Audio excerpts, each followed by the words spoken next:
हां, अशोक नवगरे. हा. मी 12/1/2022ला कलम 6(1) नुसार अर्ज केला होता. हम्म. त्यावर 19/1/2022ला दिशाभूल करणारं पत्र पाठवलं मला. काय तुम्ही काय माहिती मागवली होती ते सांगा आधी. आधी मी माहिती मागवली होती बघा, खंडपीठ औरंगाबाद येथे दाखल अपिलांची माहिती मागितली होती. त्यामध्ये तपशील मी 4 मुद्द्यामध्ये माहिती मागवली होती. ज्यात पहिला मुद्दा आहे 19/3 प्रमाणे दाखल अपिलांची वर्षानुसार संख्या. 2 मध्ये होतं त्रुटीमधील अपिलांची संख्या कंसात कारणे सह. त्याच्यानंतर सन 2018 जानेवारीपासून त्रुटीत अर्जाबद्दल पूर्तता करण्यासंदर्भात संबंधी अपीलकारास केलेल्या पत्रव्यवहाराच्या छायांकित प्रती. त्रुटी काढण्यासंबंधित सर्व नियम, अटी, शासन निर्णय, हे मी याची मागणी केली होती. सर्व ते सांगा. यांचं एक पत्र प्राप्त आहे का आपल्याला? प्राप्त आहे सर. आहे. त्याच्यावर काय कारवाई करण्यात आली? सुनावणी घेण्यात आली का? घेतली माहिती अर्ज सांगा. सर, अपिलार्थी यांना दिनांक 19 जानेवारी 2022 रोजीच्या पत्रान्वये एका विषयाची माहिती आयोगाच्या संकेतस्थळावरून प्राप्त करून घेण्याबाबत व इतर विषयाकरिता स्वतंत्र अर्ज करून माहिती प्राप्त करून घेण्याबाबत कळविण्यात आलेले. तुम्हाला लेटर मिळालं का? नाही, यांचं अर्जदार अपिलार्थी हो पत्र मिळाले, पण याचा नेमका अर्थबोध कळत नाही ना मला, की एक विषय म्हणजे किती विषय. असा आहे की अनेक प्रश्न जर विचारले असतील तर पहिल्या प्रश्नाची माहिती द्यायची. जर ती माहिती वेबसाईटवर प्रसिद्ध केली असेल तर त्याप्रमाणे कळवायचं, आणि बाकीचे जे प्रश्न विचारलेले आहेत वेगवेगळ्या विषयासंबंधी त्याच्यावर नवीन अर्ज करायचा असं तुम्हाला कळवण्यात आलेलं. विषय एकच आहे माझा, खंडपीठ औरंगाबाद येथे दाखल होणाऱ्या 19/3 नुसार अपिलांच्या बाबत. याच्यात प्रश्न वगैरे काही नाही, असं कुठं तरतूद नाहीये की. मॅडम सांगा, याचं उत्तर द्या ना. तर अपिलार्थी यांनी पहिल्या मुद्द्यामध्ये 19/3 प्रमाणे दाखल अपिलांची वर्षानुसार संख्या विचारली. किती आहे संख्या? काय कळवलंय तुम्ही? ओसी वाचा तुम्ही, ऑफिस कॉपी.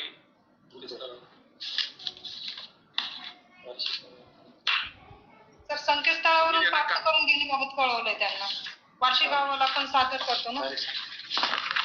मॅडम, पण फक्त एक संख्या द्यायला काय अडचण आहे आपल्याला? तुम्ही त्यांना प्रत्येक वेळेला संकेतस्थळ पाठवत आहे, पण ती संख्या आपल्याकडे उपलब्ध आहे ना, ती त्यांना कळवायला काय हरकत आहे? तुम्ही आमची अर्जदार अपिलार्थी तुम्ही आमचे हे बघितली का? संकेतस्थळ बघितलं का? वेबसाईट बघितली? मी त्यांना विचारलंच नाही ना सर, कुठं माहिती उपलब्ध आहे म्हणून. मी सरळ त्यांचं शुल्क भरायला तयार होतो, 2 रुपये प्रतिमध्ये. मग त्याच्यासाठी मी कशाला विचारेल कोणत्या संकेतस्थळावर? मला प्रमाणित प्रती पाहिजेत होते ना, जे की जनमाहिती अधिकाऱ्यांचा रितसर शिक्का, स्वाक्षरी येते त्याच्यावर, आणि त्याच्यासाठी शुल्क भरण्यास तयार होतो मी.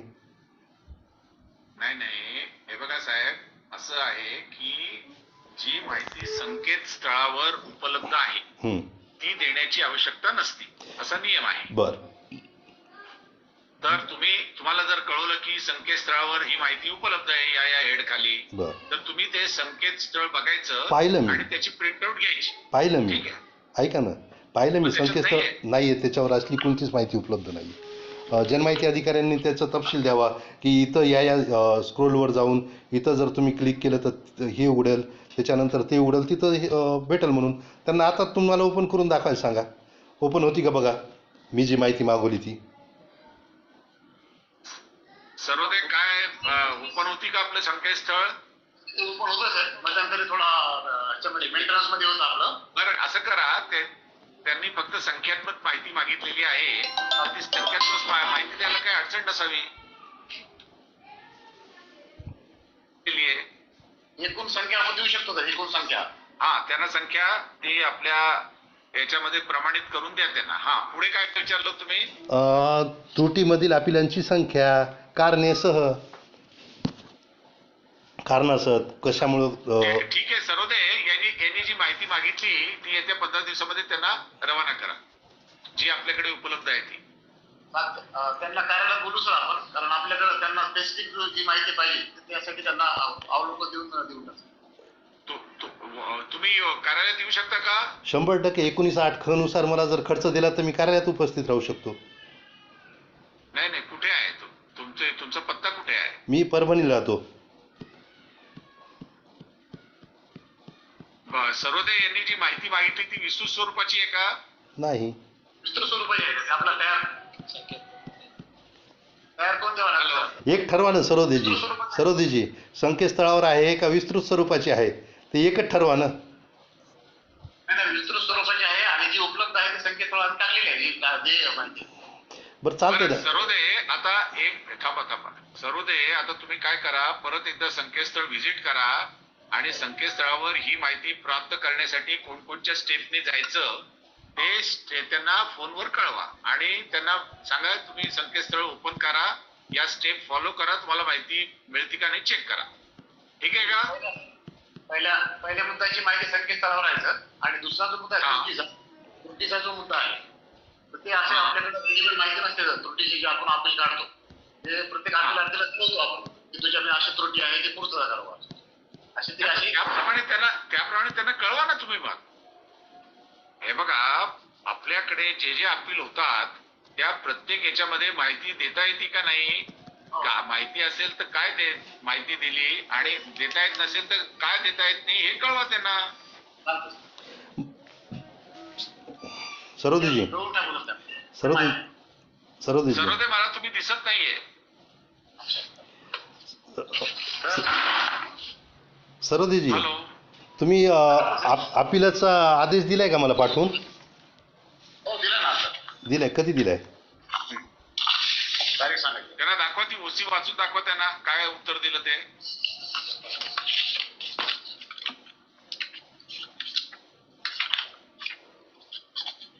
माहिती आहे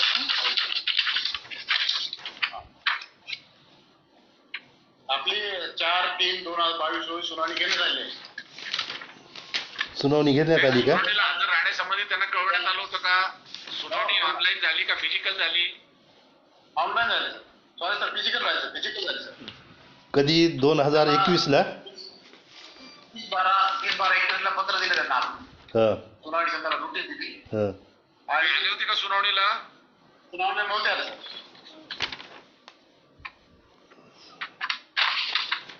तुम्हाला सुनावणीचं पत्र प्राप्त झालं होतं का? हो, सुनावणीचं पत्र प्राप्त आहे मला.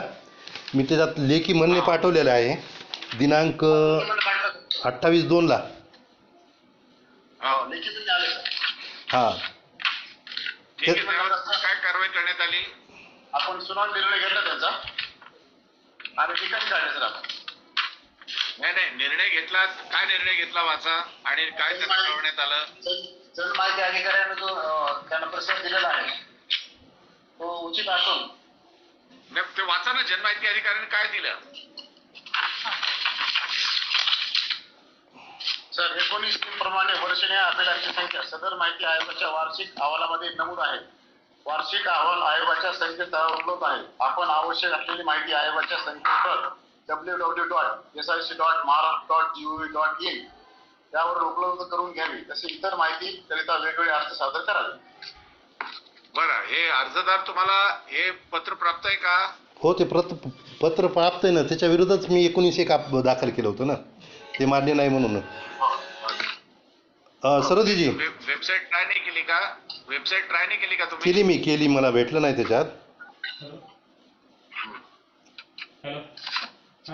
हे बघा सरोदे, जर माहिती फक्त संख्यात्मक असेल तर माहिती देऊन टाका आणि त्यांना फोन करून त्यांना वेबसाईट कशी ओपन करायची आणि कोणत्या स्टेपनी गेलं म्हणजे ही माहिती प्राप्त करता येईल ते समजून सांगा त्यांना. चालतं सर, बिलकुल सर. त्यांचा फोन नंबर आहे का? फोन नंबर आहे का आपल्याला? ठीक आहे, त्यांचा पत्ता कन्फर्म करून घ्या. तुमचा पत्ता तुम्हाला आम्ही पाठवलेले सगळे कम्युनिकेशन मिळालेले आहेत. हो, पत्र येतात रेकॉर्डला आहे. बरोबर. हो, बरं मी काय म्हणतो ऐकून घ्या ना. सरोदेजी, मी तुम्हाला जे लेखी म्हणणे पाठवलेलं आहे त्याचा 3ऱ्या परिच्छेदमध्ये एक शासन परिपत्रकचा उल्लेख केलेला आहे मी. शासन परिपत्रक क्रमांक संकीर्ण 2020 प्रकरण क्रमांक 6218 कंसात र व का दिनांक 13/10/2020.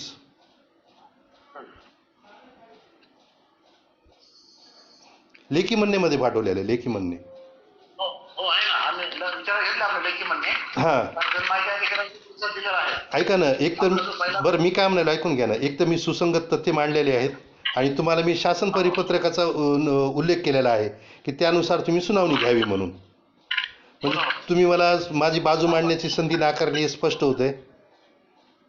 हो ना, बरोबर आहे ना? बरोबर. हा, तुम्ही मला बाजू मांडण्याची संधी दिलेली नाही. त्यांनी जे परिपत्रक पाठवलेलं आहे शासनाचं, त्या संदर्भीय परिपत्रकाप्रमाणे आपण कारवाई केली का? नाही, त्याने ते परिपत्रकाचं नाही सर. आपण जे कोविड पिरियड चालू होता, कोरोना काळ, हा, त्याच्यामुळे ते उपस्थित राहू शकले नाही याच्यामध्ये. होतं सर. ऐका ना, त्यांनी जे परिपत्रक पाठवलं त्याप्रमाणे जर शासनाच्या परिपत्रकाप्रमाणे आपल्याला काही कारवाई करणं अपेक्षित असेल, त्याप्रमाणे कारवाई करण्यात आली का? नाही सर, हे संदर्भीय परिपत्रक आपल्याकडे रेकॉर्डला आहे का नाही? नाही सर, आपल्याकडे रेकॉर्ड नाही सर. पण त्यांनी जे पाठवलं त्यानंतर तुम्ही ते परिपत्रक प्राप्त करण्याचा प्रयत्न केला का? नाही सर, नाही काढलं नाही सर, कारण हे आपल्या रिलेटेड नव्हतं म्हणून काय बघितलं नाही. तुमच्या रिलेटेड हे आहे सर. परिपत्रक माहिती अधिकारासंबंधी नाहीये का? हे जे परिपत्रक आहे हे माहिती अधिकारासंबंधी नाहीये, कशा संबंधी आहे ते? काय सर, याच्यात बोध होत नाही सर, परिपत्रक बघावं लागेल सर. बरं सरोजीजी, मी सांगतो तुम्हाला. ऐका ना, भारतीय संविधान कलम बरं मी काय म्हणाल ऐका, भारतीय संविधान कलम 13 तर माहिती आहे ना तुम्हाला की शासनाला काही अधिकार प्राप्त आहेत. त्याच्यानुसार शासनानं अर्धन्यायिक ज्या सुनावण्या आहेत त्या ऑनलाईन घेण्यासंदर्भित एक शासन परिपत्रक काढलेलं आहे. 13/10/2020 एक आहे, 17 मे 2022 एक आहे, म्हणजे दोन्ही एकच आहेत. त्यानुसार तुम्हाला सुनावणी घेण्यासंदर्भात मी लेखी म्हणण्यामध्ये परिच्छेद 3 मध्ये मी स्पष्ट उल्लेख केलेला आहे की बाबा अशा तुम्ही सुनावण्या घ्याल. तुम्ही मला सुनावणीची संधी दिली नाही. फक्त संधी दिली ना, आपला उल्लेख केला आहे. राज्यातील सद्यस्थिती, आरोग्यविषयक कोविड लक्षात स्थिती घेता अपिलार्थी यांना सदर सुनावणीस प्रत्यक्ष उपस्थित राहणे शक्य नसल्यास ते आपले लेखी म्हणणे पोस्टाद्वारे पाठवू शकतील. सर्व प्रकरणातील अधिनियमातील तरतुदीनुसार गुणवत्तेनुसार निर्णय पारित करण्यात येईल. असा तुमच्या पत्राचं मी अवलोकन केलं, अर्थबोध घेतला आणि त्यानुसार लेखी पाठवलं तुम्हाला आणि तुम्हाला आठवण करून दिली की तुम्ही एक सुसंगत आपले उच्च पदनाम धारण करणारे लोकसेवक आहात आणि शासन परिपत्रकानुसार तुम्ही सुनावणी घ्या. म्हणजे माझं जे बाजू मला मांडता येईल का, योग्य प्रकारे मांडता येईल. तुम्ही संधी दिली नाही मला. मी आता यांची परत सुनावणी घेता येईल का तुम्हाला ऑनलाईन? त्यांचं जे म्हणणं आहे त्या परिपत्रकाप्रमाणे तुम्हाला त्यांची सुनावणी ऑनलाईन घेऊन त्यांना त्यांची बाजू मांडण्याची संधी देता येईल का तुम्हाला परत? नाही सर, आता अपील दाखल केलं ना मी, 19/3 नुसार अपील दाखल केलं ना मी. हो, नाही मी आदेश करतो की परत त्यांनी सुनावणी घ्या म्हणून. नाही, तसा आदेश कसा करता येईल सर तुम्हाला? आता एक तर तुम्हाला शास्ती किंवा शिस्तभंगासाठी तुम्हाला तुमचं समाधान व्हायला पाहिजे का नाही? सर माहिती प्राप्त व्हायला पाहिजे का? हो बरोबर, तो अधिकार आहे माझा कलम 3 नुसार. पण यांची बी काही कर्तव्य आहेत ना, यांचे बी काही कर्तव्य आहे.